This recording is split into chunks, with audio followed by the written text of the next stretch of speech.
The information and communication technology sector in the Republic of Moldova, which generates about 7% of the country's GDP, continues to be poorly represented by women. Although information technology jobs are among the highest paying, only 20% of them are held by women. Hi, I'm Valeria Vaterano, a journalist from DS.com, and in this podcast I have three wonderful women with me here today, whom we will try to identify why there is a gender pay gap, how women can assert themselves in the STEM field, why the field is dominated by men, how many opportunities there are for women in STEM. For those who don't know, the STEM acronym stands for Science, Technology, Engineering, and Math. Before we begin our discussion, I would like you to meet my guests, and the best way to get to know a person is when the person introduces themselves and say three interesting or representative things about them. So I invite you to introduce yourself, Daniela. Yeah, sure. Shall I start? So I'm Daniela Plomadalo, a spirited student with 18 years in my pocket, and the fourth of which has been spent volunteering and participating in social events. Three things that I leave up to the listener's interpretation whether are considered to be interesting sound the following way. This month, I'll be participating in my third Erasmus Plus project in Slovenia Postojna. Second of all, I'm a professional Scrum Master, which is a certificate that validates my knowledge of the Agile principles. And third, I enjoy writing and telling stories that have an impact on people. The National Anti-Corruption Center and the Center for Continuous Electoral Training have both published some of my best articles. Thank you for this amazing introduction, Daniela. Thank you. Ana Maria? Hi, I'm Ana Maria. I'm a product manager in Tech. And a couple of interesting things about me. Maybe there are going to be more than three. Well, I did my studies here in Moldova. I graduated computer science. And also, I had one semester studying computer science in the United States. Besides that, I was a Tech Women Ambassador 2 years ago, motivating more women to acquire a career in tech. And another interesting fact maybe would be that I really love hiking. It's a new hobby I discovered, so I like going there, climbing mountains. Do you do hiking in Moldova as well? Yes. Wow, that's super cool. Yeah, I have some of my favorite spots in the north of Moldova, so I can recommend. Yes, please. Thank you for the introduction, Ana Maria. Joanna? My name is Joanna Bagazinska. I'm Young European Ambassador, and I'm also a PhD researcher. So I'm glad to be here and talk about women in academia. I'm doing research partly about Moldova, so I think it might be interesting that I used to live here, and actually it's my third time in Moldova, and I hope it's also not the last one, because I'm a huge fan of people, food, and wine, of course. I'm a dog lover, and in my free time I love traveling, especially by train. So far my longest trip was 25 hours on a train in Kazakhstan, but I hope to have a longer trip in the future. Have you been to Krikova? Yes, I have. Thank you for the introduction, Joanna, and thank you for the introduction, girls. Also, could you please tell us more about your activity domain and what are the most common stereotypes in your field? Ana Maria? Okay. So I've been in tech for almost 8 years. So it started from my studies, and I got my first job in tech actually when I was in the second year in the university. I didn't know back then, but now when I'm working as a product manager, I'm understanding, okay, I was a product manager back there. And the question was about? Stereotypes, the most common stereotypes in your field. Okay, so in my field, I would say that there are stereotypes, and I had different kind of situations. They started, I would say, maybe from the high school when I was telling people around me that, hey, I want to go and study IT, or I want to go to technical university. And okay, there were people, including some of my relatives, saying to me, yeah, but you're a girl. That's not what a girl would study. And that's the first time I got to deal with stereotypes. Okay, but this did not stop me. I had other people supporting my decision, including my mom. So I was lucky. And then when I was in university, I also dealt with some of the stereotypes. Some of the stereotypes were that, okay, you're a girl, so you cannot code. And it took a lot of hard work, some more work maybe than it took for others, to show them that, hey, I'm here and I can code. And I did a very good work for my as my final project at the university. I did a master degree where I did, I would say, a great project at the end, and I did code. So I kind of like, okay, the girls can code. But okay, I chose the product management path because I wanted to be in a leading role, and in the coding part, I was missing somehow the communication part, the part where you have to negotiate with different stakeholders, the part where you can take decision, what are you working on, what you're developing. So that's how I ended up in the product management, but it's a long story to say how I ended up here. I didn't know that's what I want to do, and I didn't know that's what I would like. So yeah, that's a long story how I reached here. But that were most common stereotypes, I'd say. Thank you, Ana Maria. Daniela, what about you? Because I know that you are also passionate about this STEM. Yeah, surely I am. And I want to mention the fact that I'm a project assistant at a software and technological information services company. Part of my job, my main domain, is to offer assistance, either we're talking about project managers or the project team, in order to facilitate the activity. We can be talking about preparing teams or tracking the system, updating stakeholders on different progress, and making sure that the communication is precise, accurate, and of course formal. About the stereotypes, unfortunately, I've heard some of them. I'm not implicated directly because I'm yet to choose my future career path, but at the moment, some of the most important that I've heard of and I want to talk are also related to IT, but to management at the same degree. So one of them is the stereotype of the male-dominated field, because women are frequently viewed as having lower technical aptitude, the same that Ana Maria mentioned, that being less able to handle challenging tech problems, and we for sure know that is a misconception. Another of the stereotypes that I wanted to mention is the fact that the work-life balance myth is affecting lots of women, because women in the IT industry could be perceived as being less dedicated to their role and more concerned with their responsibilities and personal lives. Another one could be related to management, because it is called the soft leader stereotype, because women are viewed as less assertive and less decisive, less able to handle difficult times, and we for sure know that's not right. History points out to different strategies to that degree. And the last one that I wanted to point out is the emotional stereotype, which argues that women are less fit for leadership positions, given that they are thought to be too emotional to make rational choices.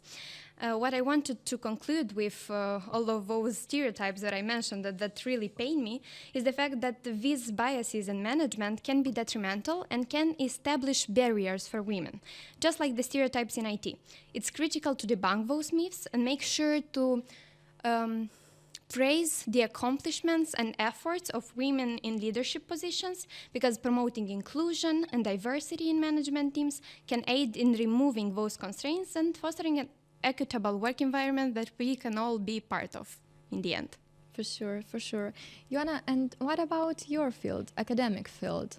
So I'm doing my PhD in political science, and I'm very lucky, to be fair, because through all my path I met amazing people, mostly women, that were very supportive and were role models for me.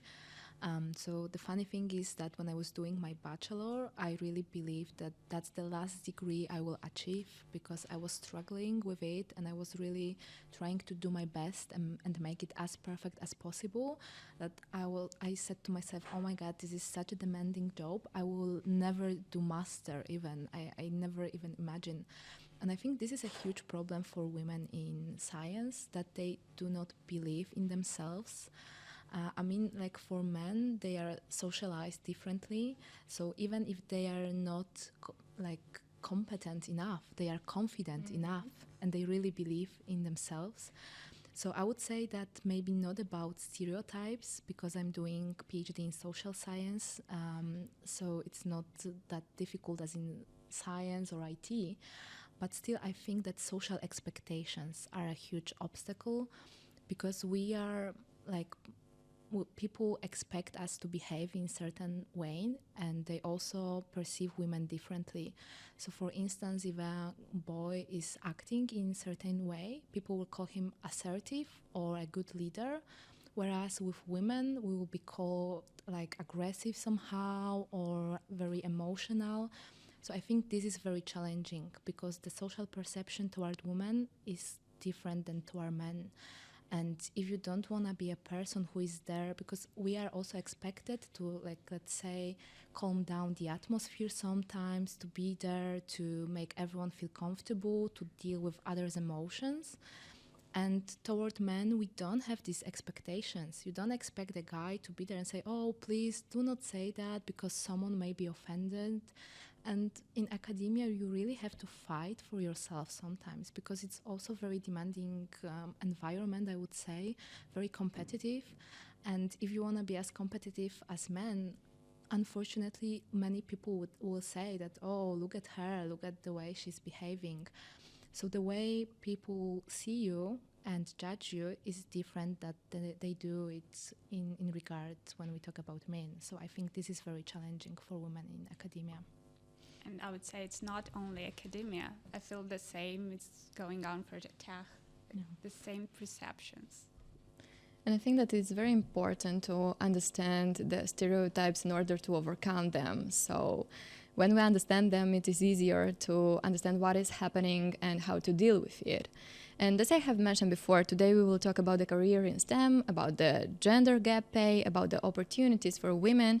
And for some young people, the decision about their future career is very hard.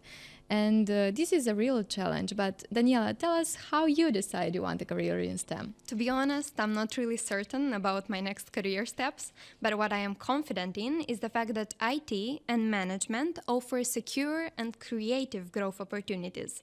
Through my humble experience in project planning, organizing, and prioritization, while also studying business administration at the Center of Excellence in Economics and Finance, I know that management is my calling, and I am motivated to improve by learning also theoretical, both practical knowledge, at the same time being led by role models that we have in the industry. Thank you. Anna Maria, I know that you're young and it didn't happen a long time ago, but how was your experience? How you decided to start a career in STEM? Because you mentioned before that a lot of people, even in the school, some professors were very not certain about this path. So how it started for you? Yeah, as an example, my parents at some point wanted me to be a good doctor. Yeah, that's very traditional for Moldovan ones.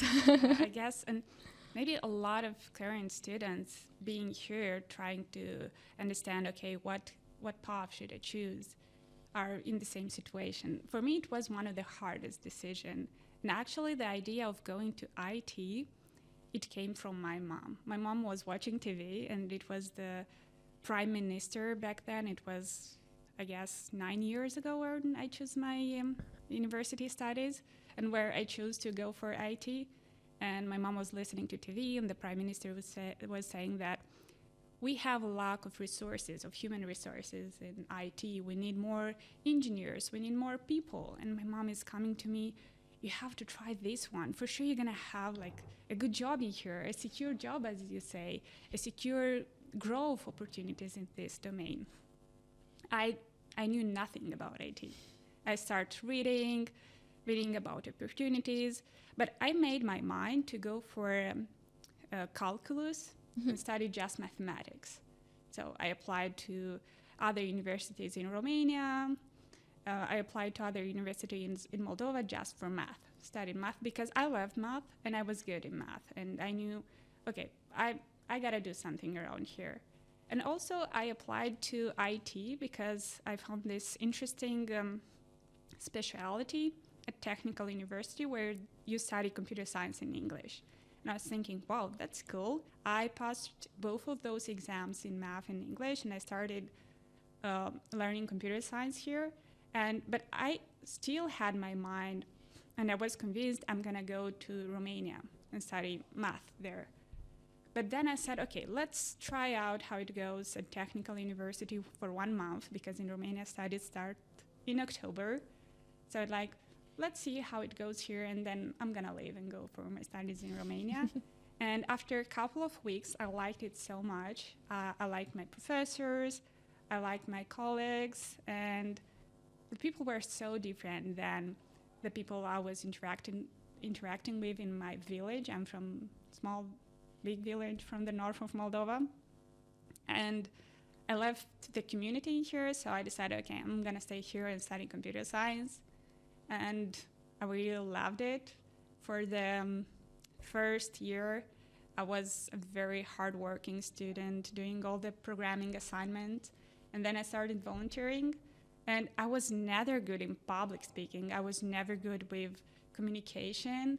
These were all fears of me, and I overcome all my fears. I understood that, I love communicating. I love working with different kind of stakeholders, working in teams, taking decisions, making plans, coordinating projects and whatever. And yeah, at some point I decided maybe I should go in sales. And at some point in my career, I was a salesperson selling tech products. And then I understood something is missing for me. I want more.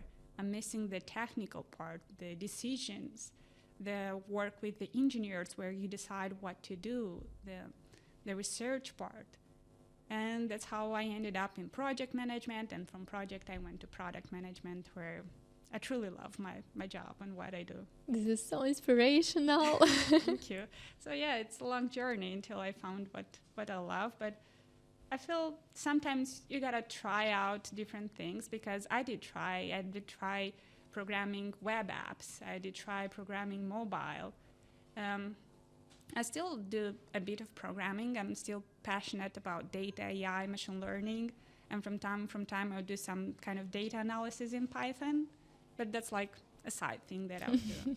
And that fits perfectly for a product manager, because as a product, you're analyzing data, understanding what users do within your platform or product, what they love, what they don't love. So you take decision how to make them use that more. That's so nice.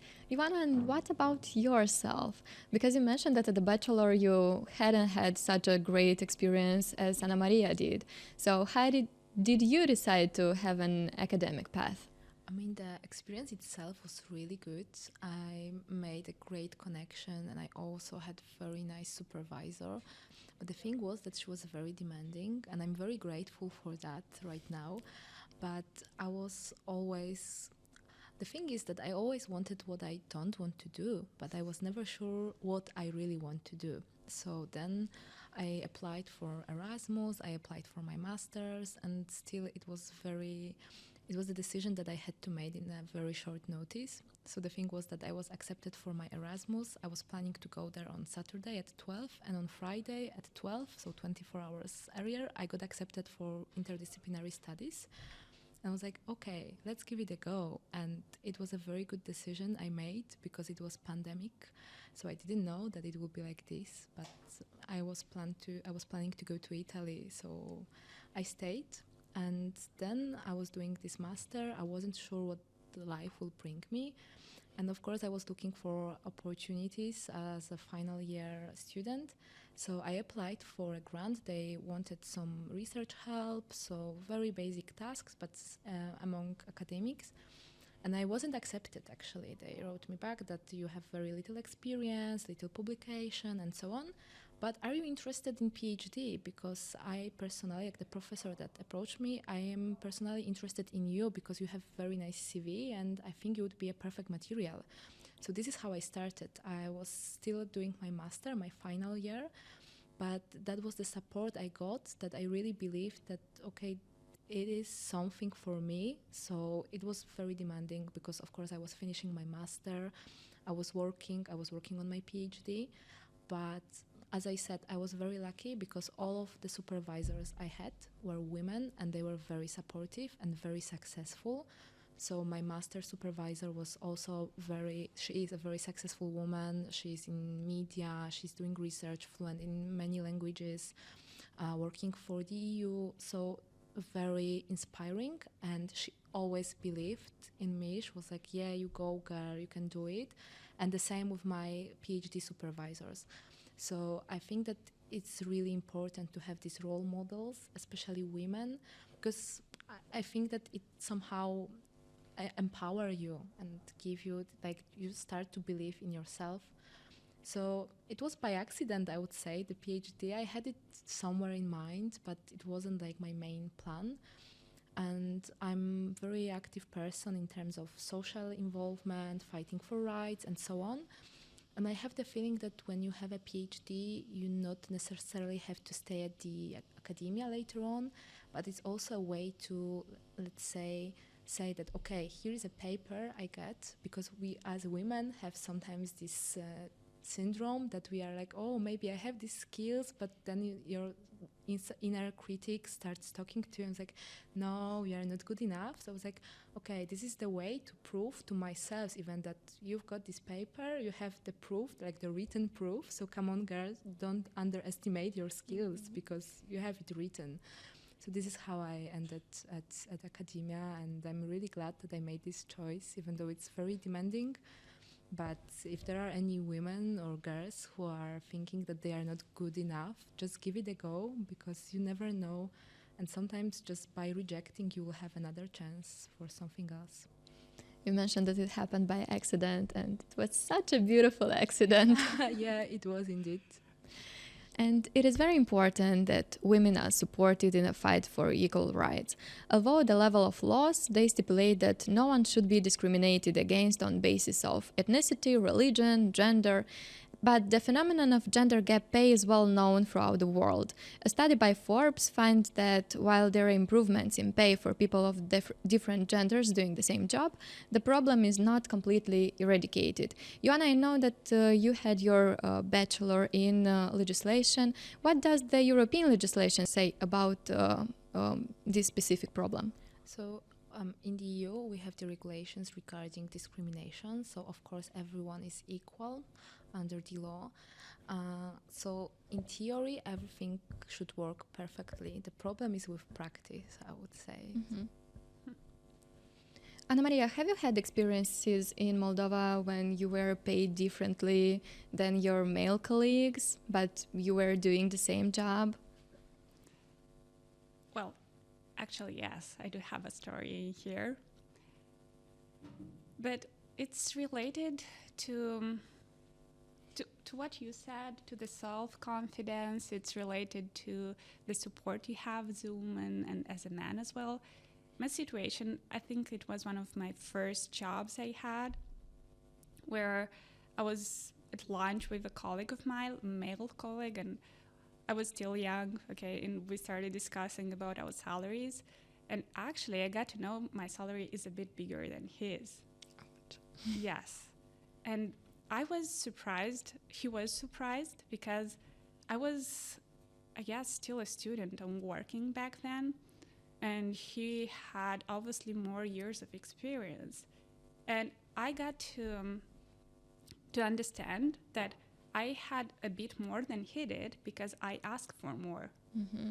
And he asked for less, so he had less.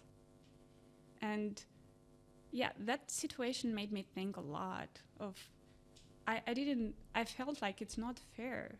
Like, and that's what is happening on the market. Every interview, every company I went through, they never put in front of you, so here is what salary you can have, and here is what you can reach, let's say in 1, 2, or 3 years. Most of the time, all the companies will ask, what salary do you want? What are your expectations? So that's what you ask, and it depends a lot on your self-confidence. If you are told you're a good one and you deserve more. In my case, I remember and actually, yeah, it's the community, the network of people I was around, and they were like, you should go there and ask this sum. It's like, you crazy? I don't have any experience yet in this domain, and that's a lot. Nobody will give it to me. That's what you should ask for. So I took all the courage.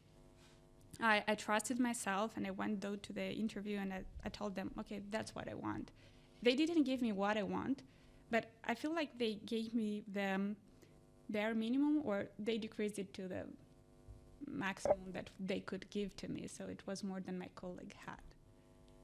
Oh, such an interesting story. How do you think? Why is this happening? Why we can see in some domains the pay gap?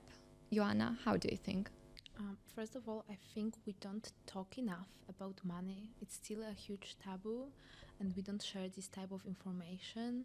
And especially if you just enter the market, how can you know which amount is good enough? As you said, Yeah. like if no one told you, someone who is more experienced, how to just like say like go and ask for this or that, how can you know? You always, if you don't have relevant experience, you tend to say, okay, I will ask for little, because then they will say, okay, maybe he or she is not experienced enough, but it will be like cheaper, so they will accept it. But this is not how it should work. I think that we really should talk about it. We should educate ourselves how to negotiate, because as you said, it also, you have to be very brave to go and ask and said that, okay, I think and I know that I need to earn more because I have skills, I have experience, and so on. So I think that's a huge problem in society, not only in Moldova. I think it's still a very huge taboo that we don't talk enough about the money. We don't teach people how to negotiate, how to stand for the money. Yeah, and I think you also mentioned earlier that women don't have this skill to negotiate. I was reading a lot. I'm talking with women, and I work myself a lot on my negotiation skills. It takes a lot of work, and so most of the time it's about negotiation, something that sometimes men are better at maybe, and it's about self-confidence. You also mentioned it. So somebody who's more confident will go there and ask for more, and sometimes they will be given more. And somebody who's not that confident in themselves, they will accept anything. It's also about how you, what perception of your competences you have. Yeah. Because it's a very good example of me and my friend. We graduated from the same studies. We are doing PhD together, so our academic experience is quite the same. And there was a very nice job position. So he's an expert on Czech Republic, and they were looking for expert on that, and also with knowledge of Czech language. He was still in the process of learning, but his like level was like, let's say, A1, A2, because it was at the very beginning. And they were also looking for an expert with Russian language, and I've been studying Russian for a long time, but I was still like, yeah, my Russian is not good enough. And he was like, come on, send an application. I was like, no, they said that they want person fluent in Russian. So I met all of the criteria, it was like list of 10 or 15. And that was the only criteria that I wasn't completely without this competence. It was like, I wasn't fluent. And he met 8 criteria, let's say, out of 15, like let's say half. And the crucial one was language. He didn't have this competence, and he applied. He was like, let's give it a try. And that's the thing, that we tend to think that we have to really fit exactly into position, that you have to meet all the criteria. If you don't meet all of the 20, oh no, I won't do that. And with guys, it's like, oh, I meet 1 criteria out of 20. I'm a perfect for that. So that's the thing as well. And then when you negotiate the salary, you're also like, okay, maybe I don't have that one skill that is crucial, so I won't ask for more. Whereas for guys, it's like, oh, I learned this one thing, give me like higher salary. So that's the thing I would say as well. Yeah, I think there are researches done on this. Yes, the same particular thing. I was once myself catched in this loop. Yeah, because I knew about that, and when you know about things that can happen to you, you can prevent them. Like, okay, I'm not gonna be in this trap. And one day I met it was actually last year, I met somebody who's working at Google, a product manager. I'm a product manager here, and I was talking to him. I was telling, hey, I saw a very nice job at Google, like a data product manager, and I love it. It has everything. I have everything that's requires, but I feel like I need to prepare my CV better. I have to write like an awesome cover letter. It's Google. And he was like, you see? And he's a man telling me, that's your problem. That's your woman problem. You always stand for perfect things. You want it to be perfect. You want it to make ideally. I, as a man, I don't care. I see that half of the requirements, I had them, I'm applying for it, and I'm getting the job. But that's what I noticed women do. They tend to have not 100%, 150%. Yes. Overthink it. Yeah. And researching for this particular podcast, I found that several companies currently apply the pay transparency policy as a means of narrowing the gender pay gap and fostering a dynamic and positive working environment that builds trust. At the same time, this that not always seems to be the right solution because it comes with several impediments, such as prompting employees to negotiate personalized rewards or dealing with the justification for visible pay differentials. Joanna, how do you think at the legislative level, the implementation of a mandatory pay transparency policy would reduce the gender pay gap?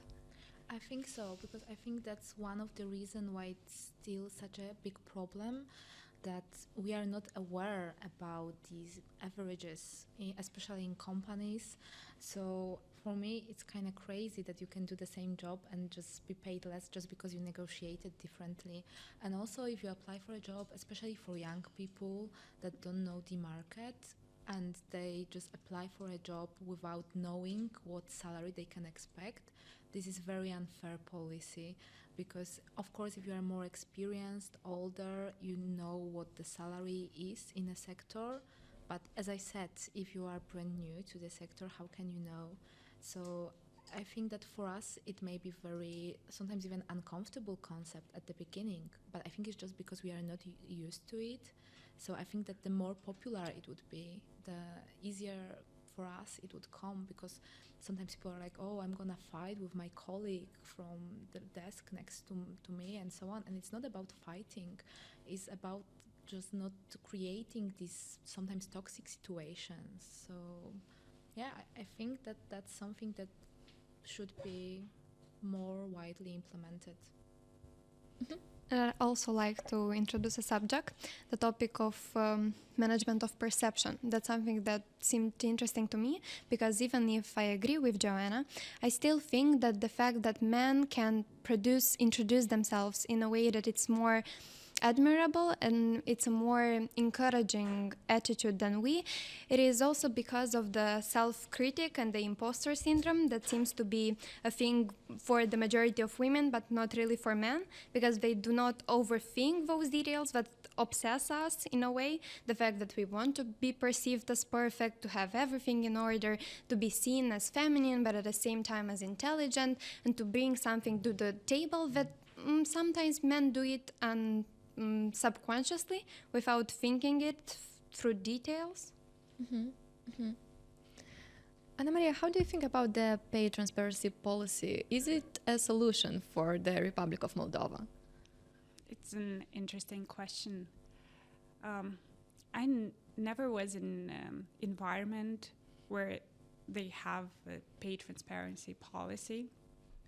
And I was thinking it the other day, maybe it would be a solution.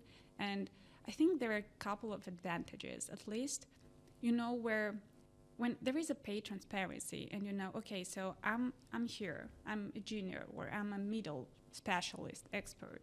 I know that my salary can be in this range. I know if I grow more, learn more, do that and that, I can have more. So I was thinking that maybe it's a good thing, so that women and men are both for the same roles, are both in the same positions. Because in the previous situation, which I was telling you, where somebody with more experience, and okay, it was a man, it's happening with both women and men. And it was not fair. I was not feeling comfortable. My other colleagues started to be jealous of me or envious. So such a situation, I think, where you have a pay transparency and you know where you stand and what are your qualities or what are the requirements that brought you here to have these kind of salaries and what you have to do to grow. That's a good thing. That's an advantage to pay transparency policies. And you mentioned that one interesting fact that pay transparency might make you, I don't know, fight or with your colleagues or why is he having more than I do. And I'm thinking a good way of implementing it would be like I was associating the whole pay transparency with a process which they had in United States where you have your marks. So you never knew what marks your colleagues had. I never knew is he having a C, a B, or an A for that test. I knew only my marks, but I knew what are the grades overall. So I knew I can have an A, a B, a C, and a D. So it's like you knew that the more you know, you get A or B. And in the same time, you don't know what your colleagues have, but you can notice, okay, they're smart, so maybe they have an A as well. Yeah, I think it's not about comparing to each other. It's about, I have a very strong sense of justice, and I really hate when it's very untransparent and unclear. But if you have like very clear criteria, as you said, you know that, okay, I have this and that skill, and as you also address the problem of this syndrome, it's just like, I know that I do this and I will be promoted.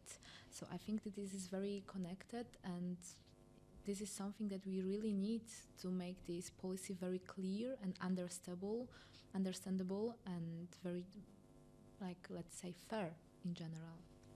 It seems real in theory, but I guess it would be very hard to make it in practice, especially in Moldova, because I feel like the confidentiality policy that we have when we sign the contract implements the fact that we shouldn't discuss our salaries in public. And that's why one of the topics that I think goes head in head with this legislative initiative of the transparency, talking about the pay gap and so on. So I feel like it could be a solution, but it still has a lot of discussion to afford in order to clarify some of the points and make it work to this exact extent, to Moldovan's industry. Thank you, girls. And Daniela, I know that you are passionate about IT industry, and you are sure that it plays a crucial role in driving digital innovation, and moreover has a social responsibility to address the gender gap in the workforce. And according to the Eurostat, just 17% of the people working in STEM across the Europe are female. Weren't you scared by these numbers when you decided to pursue a career in STEM? So according to the law of larger numbers, that's something that my math teacher always brings up for some reason, if most women shy away from STEM fields, let's suppose, they are most likely not the right fit. That's what he would say. Well, I tend to disagree with this point because statistics shouldn't serve as a personal decision-making tool. Rather, they should be considered an indicator of the status quo that can either halt our growth or inspire us to step outside of our comfort bubble. And that was the exact situation in my case. That's why I chose to try this career path and to taste it, to see if that's something that would speak to me in a certain way, that it's worth pursuing in the future. Anna Maria, over the years, you have been involved in several projects aimed at empowering women. You are a co-founder of the Women's Student League and in 2020-2021, you were appointed ambassador for Tech Women. The program includes monthly events with non-formal characters, career orientation, mentoring, exchange of experiences, and trying to empower women to go and to choose a STEM career. Can you tell us about your experience as an ambassador? What would be the most important impediments and most valuable motivational elements in the STEM field that influence women's decisions? Influence the decision to choose STEM or to not? To choose or not to choose, yes.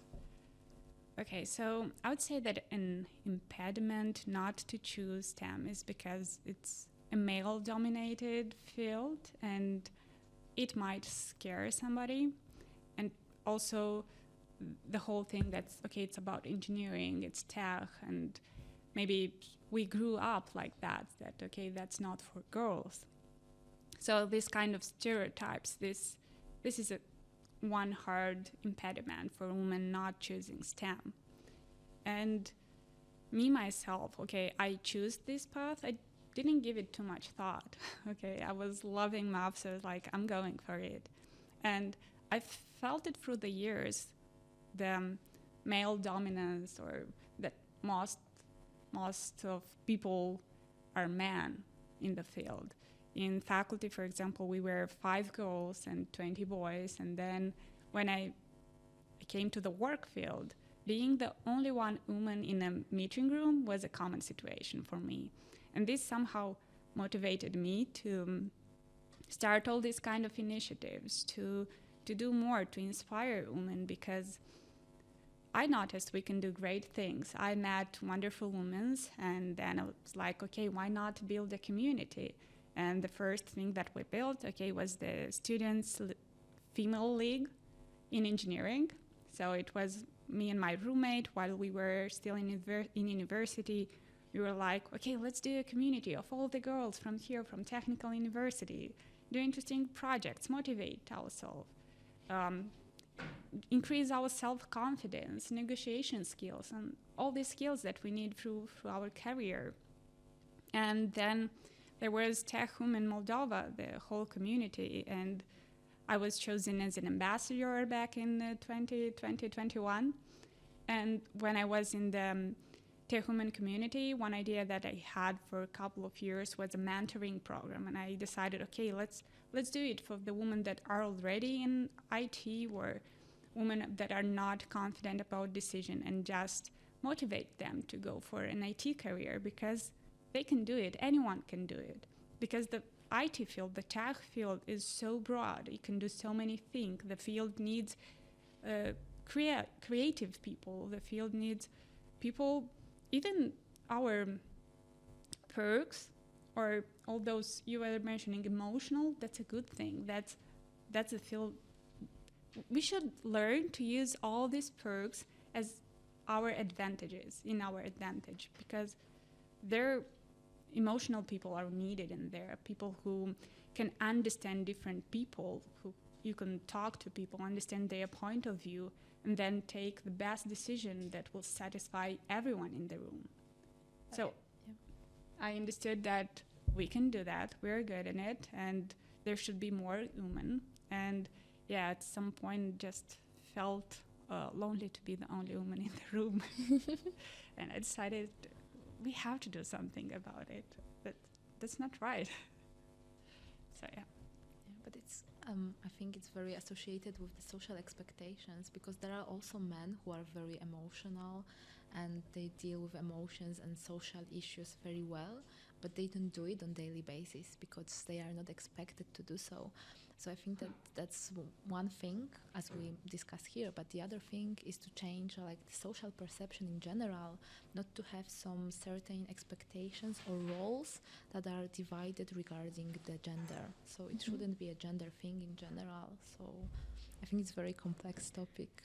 But very internalized, especially in Moldova. The prejudice and societal norms tend to control a lot of parts of our perception of how we treat others, and I know it is wrong because we talk about it and try to raise awareness on this kind of topics. It still seems very hard to do so, especially when we have parents, grandparents, or relatives that make it, that accentuate it, and that make sure that boys shouldn't cry or girls should always be treated like a lady and so on. Things that in a certain way shape the way we see society, and for sure there is a lot of hard work, a lot of initiatives like this one in order to debunk those myths. Mm-hmm, mm-hmm. But how do you think women could be motivated to work in the STEM field? In the end, I think it's a lot about self-confidence. We get back to those things, and it's a lot about the support that you get. So simply motivated, I don't know, it's a cool field to work with. There are a lot of inspirational stories, success stories. There are a lot of women working in tech, women leading tech companies. And once you see those stories, once you're faced with successful stories, all you have to do is trust yourself, trust that you can do it. And sometimes, yeah, it's necessary to have that kind of support that Joanna was mentioning about. Because in my case, I also was lucky at some point, and I could see the difference when I had somebody supporting me. I had a situation where I was in a role. It was really hard for me. At some point, when I started as a project manager, there were a situation I didn't know what I'm really doing. I was like doing random things, trying to make it right. But you know how they say, fake it until you make it. So that's what I did. That's a good one, yeah. Yeah. But I was lucky in that situation to have the support of top management. It was a man that was the top management, but having those support words, having like him telling, yo, you did a great job. Nice project charter. I like your plan. Even these small things, they mean a lot, and they're so motivational, and they made me want more, do more. So these little things, I feel like, motivate women to continue to grow. Does it matter from whom these things are coming? For me, no. Anyone. It can be your husband, your wife, it can be your manager, your colleague at work. You can say it to yourself. Actually, I think that's the Yeah. biggest problem, that we say sometimes even unconsciously to ourselves so many mean things. So the question I always ask myself when I'm somehow mad or mad at me or disappointed by myself, like, would you say the same to your sister or to your best friend? And the answer is always no. I would just cheer her up, try to make her as comfortable as possible. So why do we do that to ourselves? Like, if there is something you wouldn't tell to your friend, don't say it to yourself. So my advice would be just to stop caring that much. And if you feel like doing something, just go for it. As you said, fake it till you make it. Sometimes it will be a successful story. Sometimes it will be a disappointment. But for me, like from the perspective, I have to say that all these, let's say, bad memories I had and things that I thought that I didn't manage, I wasn't successful at, they turned out to be a very good at the end. It was just a different outcome that I expected to. So I think we really should stop overthinking, underestimating, and just like stop caring, just keep doing and keep saying nice things to each other, because it stays in your head, even if you are not aware of that. That's why I'm very happy that we have a space like this, and women like are more willing to say nice things to each other, because I think that's also very like sometimes our thing, that we are very competitive, and women tend to be like, oh, you are so attentive, fighting among each other, whereas guys are like, oh yeah, bro, nice, well done, like you are so cool. So we need this type of energy, this kind of atmosphere. So it's super, super important that we have the space, and the community. And the community can be very informal. It can be like your sister, your friend. Just say her, good job. So yeah, say something nice to her. Like if you are listening to us right now, I think like that's the task for today, to empower at least one woman. Daniela, does it matter to you?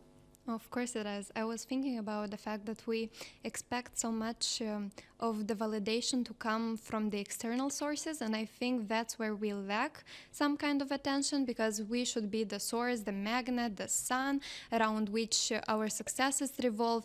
And even those disappointing stories, as they might look at the first eye, we have a Moldovan idiom for that, something of the sort, when a door closes, another opens. And I feel like every disappointment should be looked as like an opportunity for the future, because you cannot win something without having to lose something. Even if that meant a contest, I don't know, a dream that you once had, but you overgrew that point, and now you have to rethink your goals list to set your expectations clear and right and smart, of course, because we have smart objectives that we should follow.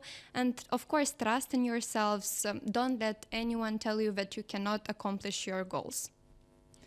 And I think that most of our problems come from educational system, from kindergarten, from school, where somehow maybe I don't know, maybe professor don't want to do it, but they subconsciously do it, and they somehow reshape our idea about our future, and they somehow reshape or make us to think where we should go or which path should we choose. How do you think in the Republic of Moldova the system influenced the decision of girls and boys to choose the future job or no? It's a hard question. I would say it has some kind of influence, the educational system, and especially, okay, that's, yeah, as you mentioned, kindergarten and schools might have some kind of influence. And not only the educational, it's also coming from your families. We were having the other discussion that, okay, cars for boys, dolls for girls. And I think that's where it's starting. When a girl cannot have a car because cars are for boy and the dolls are for girls. Joanna, is this stereotypical thinking are only particular for post-Soviet countries or no? To be fair, I don't like this generalization. Post-Soviet countries, I've been doing research in this area for right now around 8 years, and it's very divided. So you have Latvia, which is post-Soviet country. You have Moldova, but also Russia is a post-Soviet country. So I think it's a too big generalization. But I think it's more about social awareness, and it differs among countries. And of course, it's connected to history.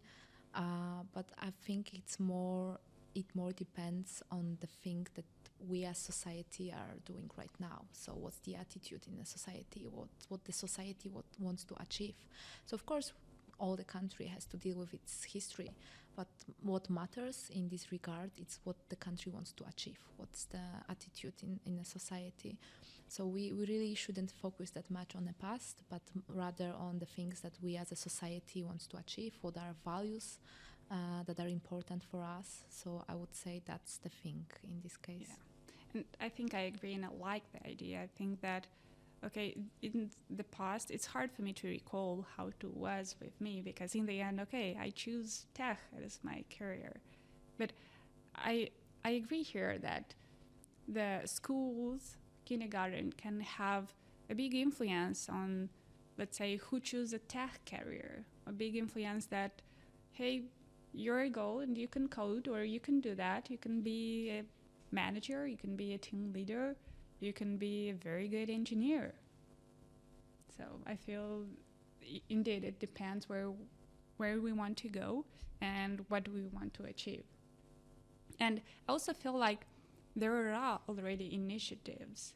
I know companies that have projects within the schools. I know organization, Girls Go IT being one of them. They do these boot camps, training courses for teenage girls, and they let them experiment, learn programming, and then I personally know girls who went through Girls Go IT and then came to study computer science at Technical University of Moldova.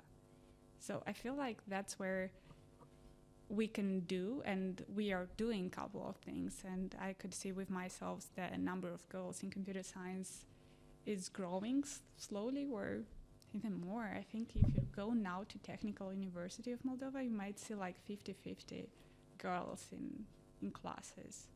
But that's not for all the fields in engineering, for computer science, I guess. But if you go to a company, you're not gonna see the 50-50, I feel like. Information technology jobs are among the highest paying, but income aside, Daniela, can you tell us about your STEM experience at a software and information technology services company as a junior project manager? Maybe you could tell us 3 valuable lessons you learned during those 10 months? Of course. So 11 months actually. Oh.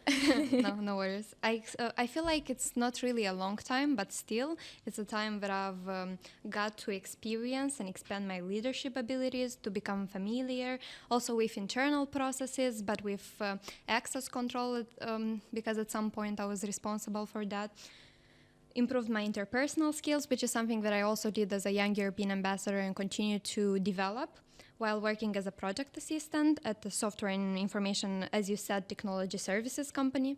My practical management and prioritization of work, interaction with stakeholders, as previously mentioned, will in my opinion, unquestionably act as a springboard for future opportunities, for ways to develop, to try to be an example and be motivated by our industry examples. So 3 soft skills ideas that I've tried to develop in the last period of time. Why I wanted to say soft skills is because I feel like those are as important as technical skills, but are being talked about less for some reason. And that's curious to my opinion, because by all means, they mean a lot more than we think about them. So 3 that I wanted to share with you guys today was one of them, understanding and controlling emotions, because I feel like the emotional intelligence is overlooked, especially by the educational system, where all they talk about is intelligence, IQ, and so on, how you should be good at maths and Romanian, geography, understand everything, prepare for a bachelor exam, and so on. But sometimes neglect the fact that you have to realize and to work through managing conflicts, through maintaining a positive work environment, even at stressful times. Another point could be the fact that projects really change quickly, and you should have the ability to be flexible and to adjust to certain circumstances and obstacles in order to get the better outcome out of the situation. And the last but not the least, of course, is solving problems, because projects frequently come with unforeseen difficulties. And as a project assistant in my case, I can be asked to assist in coming up with solutions. And the way to successfully handle this kind of issues is by developing critical thinking and, of course, critical analysis, the ability to think outside of the comfort bubble, to think about the external consultants as much as your team, and to try to balance it all in the best way possible. Thank you for sharing with us. My pleasure. Anna Maria, Eurostat mentions that only 5% of leadership positions in technology industry are held by women. And I think that you are a worthy example of young women in STEM in Moldova. How difficult is it to reach a leadership position in STEM being a woman? You mentioned before that you were the only woman in the meetings, and how hard is it? Well, somehow I think I got used to that, and university got a good job in preparing me for that, because you see, in the faculty, we were just 5 women and 20 boys, so I somehow got used to that, and you have to deal with your own fears. Sometimes you have to prepare yourself with more courage to say something, to interrupt people, those things. So we go again to those self-confidence, courage, persistence, and it's these things that you have to have in order to be good and reach that management role in the tech field. And other than that, I feel like everyone in the management, they accept women. I never felt like somebody will underestimate me. It's vice versa. I love that my colleagues and directors, I'm working with the technical director, VP of product, and other top management stakeholders. And I love that they also hear for what I have to say. And I'm also all the time prepared. I have arguments. I'm argumenting my ideas. My ideas are heard, and then my ideas are implemented. And yeah, I understand sometimes it takes more courage. It takes work. I do my research that I have to do. But I love that everyone is accepting that, and I feel confident, and sometimes I just wish there were more women, But yeah, you're right. if you were to look in the top management of the most tech companies, the number of women in there is very low, and I don't know how to explain that.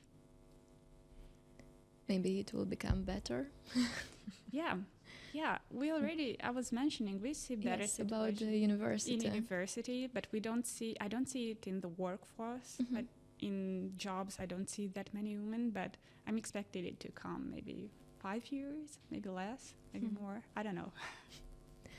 Jana, how is it for you to be a woman in academic field? Because it's also a bit dominated by men. And I also have to say that I'm not doing research in, let's say, communication or education, so those sectors that are typically associated with women. And also my research is focused on power and international politics and so on. So I have to say that sometimes it's very challenging, especially if you do research which contains interviews, because people don't treat you seriously. But I also take it as an opportunity because people underestimate me. So if it's very demanding speaker, I can just, got all the information pretty easily, because they are like, oh, you're just a girl, like 20ish, and what can you know? And it's very easy to acquire some informations. But still, it's a very challenging, and like, I think that I have a good character to this because I don't care personally.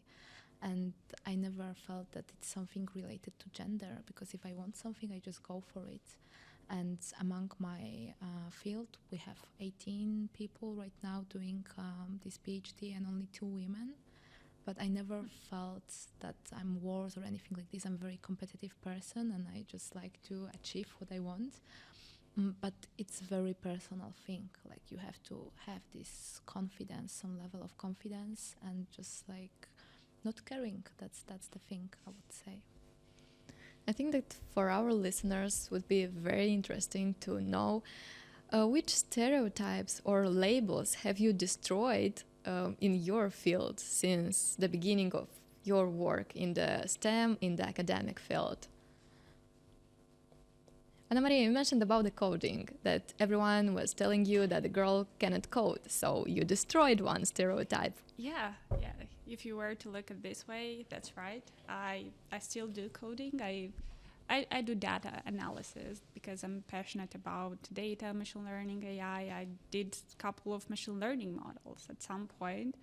At my previous company, I did a machine learning model that predicted which employee is more likely to leave the company, let's say, in the next 6 months. So yeah, and I have also a situation here. I feel like when I was still young, working for one of those first companies, and at some point I was told, okay, I was young, I was a project manager, and I'm sitting in a meeting room with a couple of my colleagues, and I was, how they called it, maybe bossing around in their words. I was just doing my job. And at some point I'm told, who are you here to tell us what to do? You know nothing, you know zero. Yeah, that's a situation I had to deal with. And it's a good thing when you don't take it personally, because that's what I did. I was thinking, okay, what should I do in this kind of situation? This is my team. I'm supposed to work with these people. And in that situation, I went to the top management, which I was already mentioning. I had very good support, so top management. So I escalated the problem. The top management resolved the conflict between us because, okay, obviously there was a conflict. I was having very close communication with top management. Top management was telling me, okay, you have to do this thing with your team. And then I go to the team and tell them, okay, we have to do this thing. And then they tell me, are you here to tell us what to do? So in this type of situation, I escalated the problem. And what I did next, okay, I didn't take it too personally, or maybe I did take a bit, because after that, I started learning more, I started doing more, I did the whole machine learning model that predicted employees who might leave in the next couple of months the company. So I did the whole project by myself, and somehow I wanted maybe show them and maybe more show myself, just gain more confidence that I can do that. So they're not right. I'm not here. I'm not a zero for sure. And that's one of my examples how I broke some stereotypes. Daniela, would you like to share some? There is something interesting regarding the cultural barrier. Even though I've been on several Erasmus Plus projects where you have to interact with different kind of nationalities and learn about things that are outside of your zone, let's say it like that, working with people from different nationalities can be sometimes a challenge, as they do perceive some things in a different way that we Moldovans do. Having the opportunity to, for example, work with someone who's not very detail-oriented could seem like you're too obsessed over details, or maybe being too polite can mean something else. There are challenges that you have to interpret through the way, and being able to not put labels on anyone disregarding their culture, but also learning more about it, because I had the opportunity to learn about Diwali, that's the Indian festival, and I truly liked it and feel like one day I'll go and visit it, because some of my colleagues described it to me in a way that seemed very, very interesting and worth visiting. What else? I feel like having the ethics in order to treat every subject with patience, even though the topic seems so easily to be solved. Sometimes there are people who like to overcomplicate things, to explain it till the death of dawn. You still have to know how to treat it in a way that everybody feels comfortable, feels like a safe zone, and no one would treat others in the way that Ana Maria described, because if it happened to me, I'm for sure I would have taken it personally. It would have been for that moment a catastrophe, because emotional intelligence is really important, and school doesn't teach you that. You have to fully develop yourself, to read books, to find women whom you can talk to on this topic, exactly like we are doing it today, but we're being listened to, of course. So the difference is that you have to be open to make mistakes and realize that it's normal. That's part of the human experience, especially at your first job. That's my case. And I'm so glad and thankful to the role models from my company, women who are powerful, who are ambitious, who are determined to do what it takes to succeed, even though they are encountered and men are always there to tell them maybe, you can do better next time, or maybe try not to appear so emotional. As it is part of the opportunity to learn more, and even that, let's say, critic, it depends on you, the way you treat it, the way you wanted to make an impact on you. And I know it's easier said than done. It's easier to say don't care, because for me Joanna's method never works. For me it's very important how I am perceived, and that's why maybe when I make a mistake I then think about it, even if it's not as important as it seems. It's important to find the golden line in which you do not overcomplicate matters, but at the same time realize it's a mistake. You'll get over it, and next time you'll do better. Thank you. Joanna, what about you? I cannot say that I destroyed any stereotype or label, because I think it's very personal. And by personal, I mean that it's not something that you can overcome. It's something that other people think about you. And unfortunately, it's not something that you can have a huge impact on. Of course, you can just make people make their mind somehow, to some extent. But this is not my job to... Because, I do what I think I should do, and I stopped at some point. I just stopped caring, because the thing is, if you wouldn't take an advice from the person, why you take critique from this person? So this is this person's job to deal with stereotypes, with the labels that they are doing, because they have some personal grounds for labeling people and having this type of scheme in their mind. So my job is to be the best person I can be, but according to my values. And there are too many people, and each person has an opinion, so you cannot care about others' opinion, because there are too many opinions. So as long as it's something that you feel comfortable with, this is something that you want to do, and you are okay with it, just it's not your job to fight with labels. You are a role model by the way you are acting, and somehow you can show how to, just change people's minds, but not on purpose. This is something that happens accidentally, I would say. Yeah, you just break the stereotypes for being good at what you do. And although there is currently a significant discrepancy between the number of men and women employed in STEM, how do you think this number will evolve in time? For me, I think it's difficult to really predict how the gender imbalance in STEM will evolve, but several trends and indicators and initiatives like this one tend to emphasize the fact that it's gradually improving, the fact that increased awareness, like we mentioned for several times today, for example, the issue of gender imbalance in STEM fields, is becoming more openly and widely recognized, and the more organizations are talking about it and taking steps at the same time to promote diversity and inclusivity in those tips, the more the merrier, I'd say.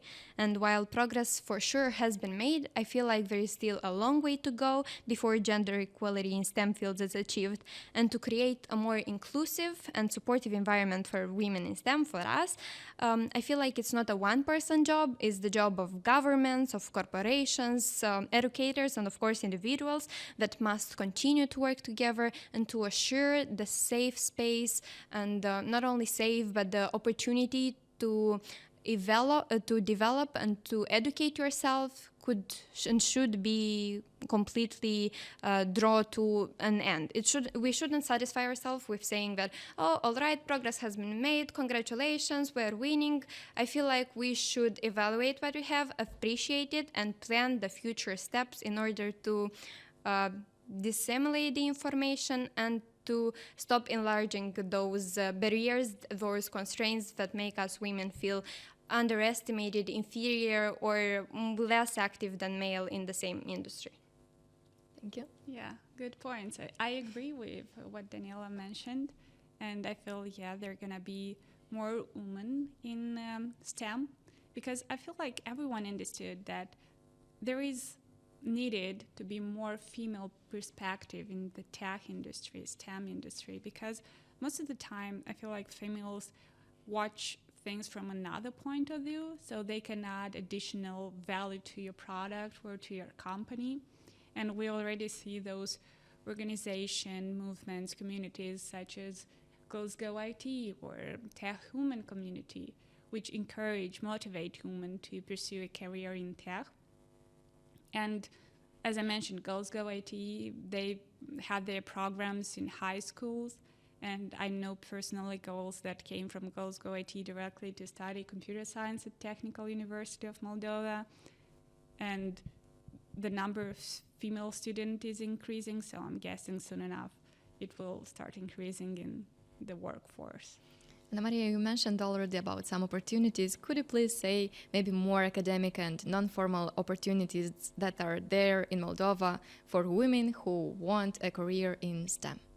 Yeah, I already mentioned about Girls Go IT, so that will be a great program for girls in high school who want to understand what's it all about, what's this engineering and computer science. So test it out, try it, and understand, is it for me or not? Other than that, I mentioned we founded the Students' League in Engineering, Female Students' League in Engineering at Technical University of Moldova. It's a community of girls that also empower, develop your soft skills, and get you ready for your career in STEM. Tech Women Moldova would be another community that I encourage women to join.